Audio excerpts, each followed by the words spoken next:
ご視聴ありがとうございます。今回は国内最大の私鉄が運行する長距離特急に乗ります。所要時間2時間11分の豪快な走りを特徴的な路線と運行系統、そして沿線の情報とともに 4K 映像でお届けします。ここは近鉄名古屋線の起点、近鉄名古屋駅です。名古屋線はここ以外の乗り換え駅が限られるため、路線の需要をほぼ一手に引き受けており、朝夕ラッシュはその分混雑します。日中の一般列車は毎時8本とそれほど多くありませんが、特急列車は毎時4本と頻繁に運行されています。私がここから乗るのが9時10分発の賢島行き特急。切符売り場の近くにあるこのマップは特急停車駅のみ表示しており、大阪京都方面に比べて賢島は近いように見えますが、全駅記載のマップだとこの通り。数えるのも面倒な駅数は全部で75駅あり、営業キロは 144.8 キロ。停車駅は全部で13駅です。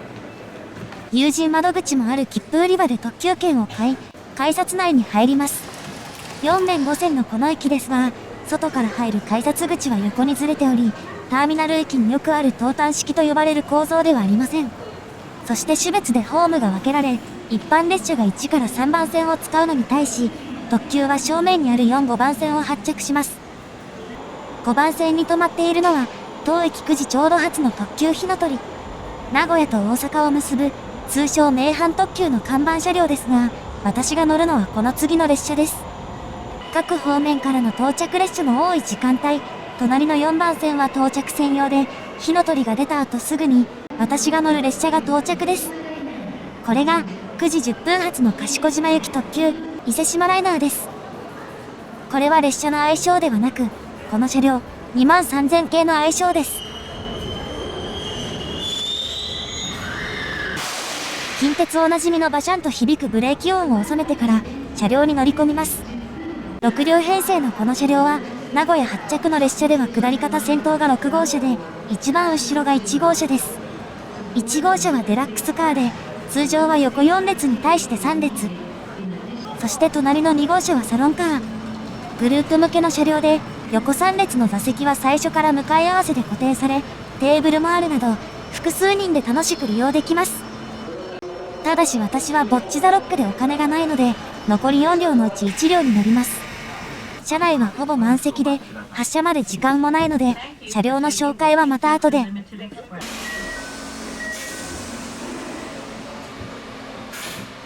9時10分、名古屋を発車です。VVVF インバートの音を響かせながら、地下をゆっくりと進みます。見どころ満載な近鉄名古屋駅も要望があればいつか動画にしますので、コメント欄に書いてくださいね。隣の線路では、上り列車が足止めを食らっています。これは珍しい光景ではなく、この駅では結構よく見られるものです。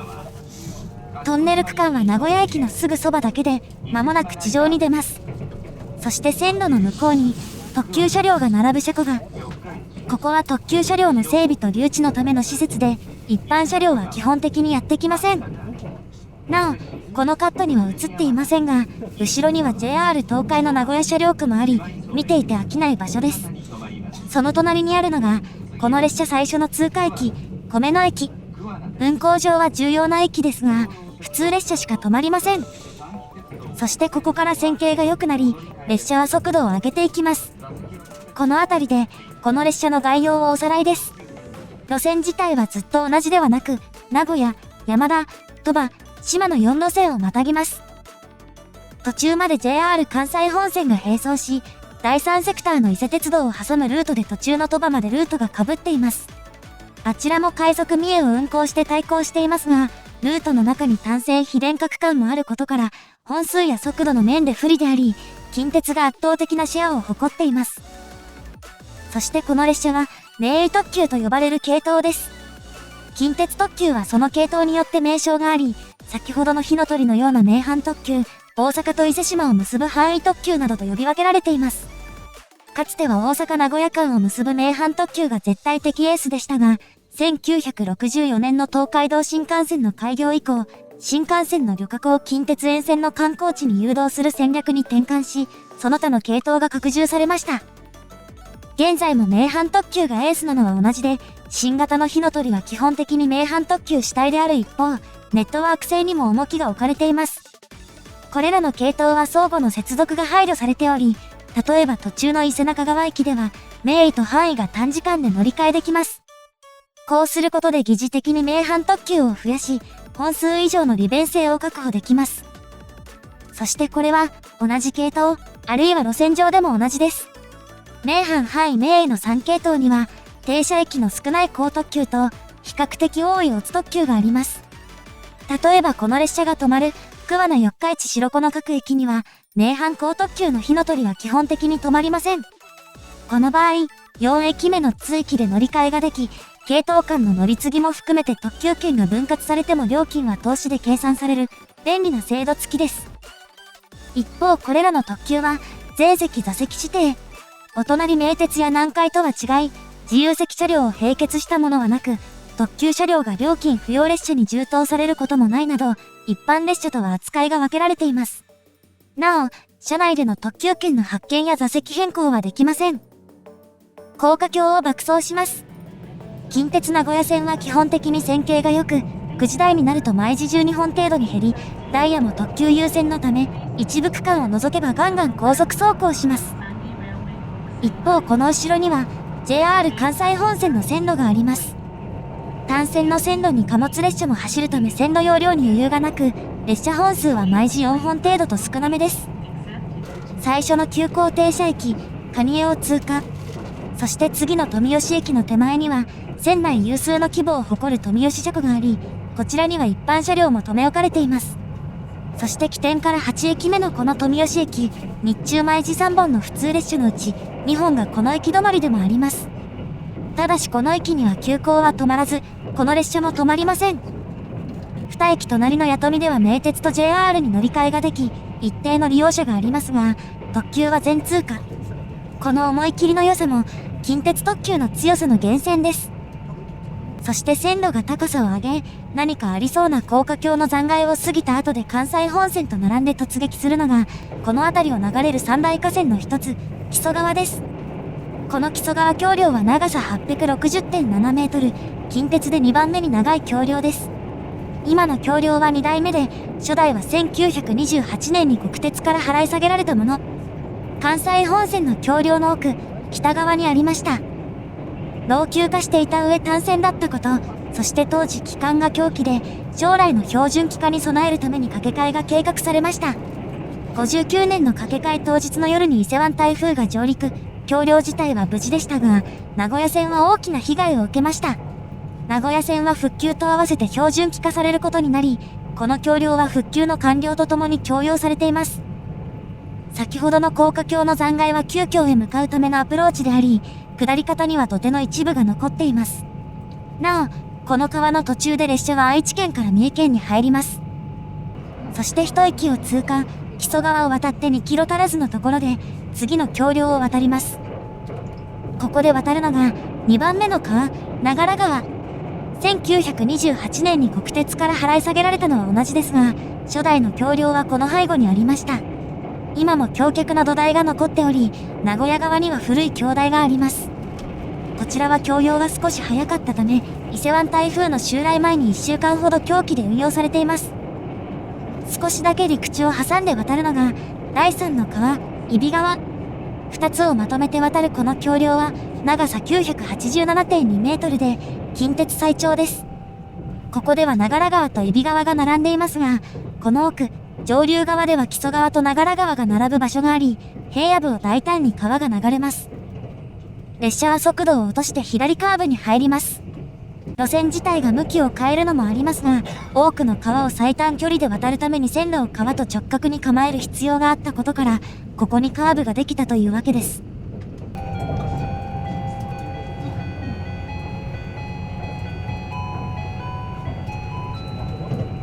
そしてこの次が最初の停車駅、桑名です。関西本線の線路をまたいで位置を変えた後、養老鉄道の線路をまたぎます。養老鉄道はかつて近鉄の路線であり、2007年に分離された路線。近鉄の下りホームを間借りするような感じになっており、近鉄の改札を経由する必要がありましたが、一昨年8月に独立した改札が共用されています。そしてここで JR と接続します。場所が近い駅は他にもありますが、隣同士にあるのはここが最初です。この列車は桑名まで17分なのに対し、JR で発車時刻が近い快速は22分と、近鉄の優位性が際立ちます。そしてこの駅で乗り換えられるもう一つの路線が、山岐鉄道北西線。奥に見えるホームは少し離れており、こちらもかつて近鉄が運営していたのですが、2003年に分離された路線です。国内の一般の鉄道では数少ない 762mm の機関を採用している路線の一つです。なお、さっきの踏切は、標準機、狭機、ナローゲージの3つを一度に渡れる珍しい踏切です。駅を出て2キロほどの場所で、またしても川を渡ります。土地の関係でカーブをうまく入れられず、線路は川に対して斜めになっています。この先で関西本線の線路をまたいで位置を戻した後、再び線路をまたぐ、忙しい線形です。左カーブに右から近づくのが、次の富田駅で接続する、山岐鉄道山岐線。以前は近鉄の路線だったように見えるくらい違和感なく溶け込んでいますが、この路線は当初から山岐鉄道が運営している路線で、国鉄 JR への貨物輸送も行っているため、1067mm の機関です。かつては旅客列車もこの裏にある国鉄富田駅に乗り入れていましたが、その後近鉄への連絡線ができ、現在旅客列車は近鉄富田駅にのみ乗り入れています。またしてもタイミングが合わず、ホームには列車は止まっていません。しばらくは地上や土手の上にあった線路は、真新しい高架橋に突撃です。そして高架橋の側壁の構造が変わったところで、架線が変わったことにお気づきでしょうか。これまでは上下2本だったのに対し、ここから合計3本になります。これはコンパウンドカテナリーと呼ばれ、高速走行に特化した路線や区間に導入されるもの。この次の停車駅が、三重県内で最大の乗降客数を誇る駅、近鉄四日市です。ここでは支線の湯野山線が分岐し、構内は3面6線の陣容。下の階では、近鉄から分離されたナローゲージの四日市安ナロー鉄道が発着するなど、三重県最大の駅にふさわしい規模です。屋根の高さからも、この駅の格の違いがわかります。ここでは近鉄と JR の駅は1キロ以上離れており、JR の駅は市内を貫く大通りの奥にあります。環急接続もある近鉄に対し、JR の四日市駅はこんな感じです。近鉄の駅はかつて国鉄に並んでいたのですが、急カーブがネックだったため線形改良がなされ、現在地に移転しています。この駅の歴史も需要があれば動画にしてみますので、コメント欄で教えてくださいね。四日市近郊の工場を横目に爆走し、関西本線の線路をまたいだ後で左から接近してくるのは、貨物専用の線路。なお、近鉄の新線と旧線の切り替え地点がちょうどこの辺りで、次の宮窓駅も緩やかにカーブしています。この奥には工場への貨物線の跡があり、近鉄と JR 双方の歴史が垣間見える場所です。検車区もある次の塩浜駅では手前に近鉄の側線も加わってカオスな展開になりますが、もちろん両者は繋がっていません。この列車は何も追い越さずに通過していくものの、退避もしばしば行われており、急行が特急を退避するダイヤも組まれています。塩浜駅の直後で鈴鹿川を渡った後、S 字カーブの間で川と直角に向きを合わせ、鈴鹿川の支流を渡ります。近鉄名古屋線のうち、列車が速度を大きく落とす場所の一つです。列車は伊勢若松駅を通過。ここから3キロほど西にある鈴鹿市の中心部とを結ぶ支線、鈴鹿線が分岐しており、急カーブゆえの架線中の多さが特徴です。なお、このカットでは映っていませんが、後ろでは対比線の急行を追い抜いており、特急が他の速達列車を追い抜くところに、近鉄特急の強さが現れています。そして列車は、3つ目の停車駅、白子に到着です。鈴鹿市の中心部からは離れているものの、市内で最も乗降客数の多い駅で、阪急接続もバンバン行われています。この列車は、この駅で普通列車を追い抜きます。あちらは3両編成。先ほど伊勢若松でこの列車が追い抜いた急行とも接続を取ります。そしてこの駅から、駅の様子に変化が現れます。前方を見ると、隣の1番線はホームが延長されていません。両数の増加に伴ってホームを伸ばした際、基本的に普通列車しか発着しない側線は対象外とされたようです。その後も良好な線形を生かして爆走します。そして団体専用列車である通称青空2が停車する車庫を併設した白塚駅を通過すると、進行方向右側には高架橋が見えます。これが序盤で触れた第3セクターの伊勢鉄道です。関西本線と紀勢本線をショートカットするために国鉄が作った路線で、スイッチバックが不要になったこともあって所要時間が短縮されましたが、それでも本数が少なく線内の利用者数が少なかったことから、後に特定地方交通線に指定され、第3セクターに分離されています。そして車窓から見える時間が意外と短い伊勢鉄道の高架は、あの駅が近づいてくる合図です。